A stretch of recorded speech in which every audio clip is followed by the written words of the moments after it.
இன்றைக்கி வந்து நம்ம எஸ்டேட்லேயே இருக்கக்கூடிய ஒரு ப்ரைவேட் ஏரியா தான் பார்க்க போகிறோம். சகாயபுரம் காலனி. இப்போ எஸ்டேட்லேயே வேலை பார்க்குறாங்க அப்படின்னா, இங்கே ஒரு லேண்ட் வாங்கி இங்கே ஒரு வீடு கட்டி, அங்கே ரிட்டையர்ட் ஆகி முடியும்போது இங்கே வந்து இருந்துக்குவாங்க. அந்த மாதிரி ஒரு ஏரியா தான். லைன் வீடு மாதிரிலாம் இருக்காது. எல்லாருக்குமே தனித்தனியாக வீடு இருக்கும்.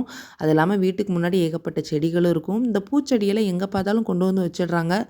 வந்து வச்ச உடனே பார்த்திங்கன்னா டக்குன்னு தழுத்து வந்துடுது. நானும் இங்கேருந்து நிறைய செடி கோயம்புத்தூர் கொண்டு போயிருக்கேன். ஆனால் வர்றதே கிடையாது. ஆனால் இங்கே பார்த்திங்கன்னா மண்ணும் சரி தண்ணியும் சரி அதுக்கேற்ற மாதிரி இருக்கிறதுனால கடன்னு வளர்ந்துருது. கரெக்டாக சகாயபுரம் காலனிலேருந்து வெளியில் வந்தோம் அப்படின்னா, இப்போ யோசிச்சு நிற்கிறான் பாருங்கள்.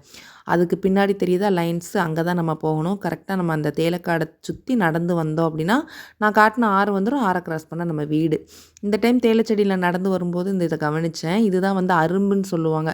ஃபஸ்ட் கிளாஸ் டீ தூளுக்காக வந்து இதை எடுக்கிறாங்க. கையெடுப்பு வச்சு தான் இதை எடுக்கிறாங்க. லாஸ்ட் வீக் கூட ஒரு 1/2 கிலோ பக்கம் அம்மா எடுத்து கொடுத்ததா சொன்னாங்க. நமக்கு வர்றதெல்லாம் டஸ்ட்டு தான். இதெல்லாம் வந்து எக்ஸ்போர்ட் ஐட்டம்ஸ்.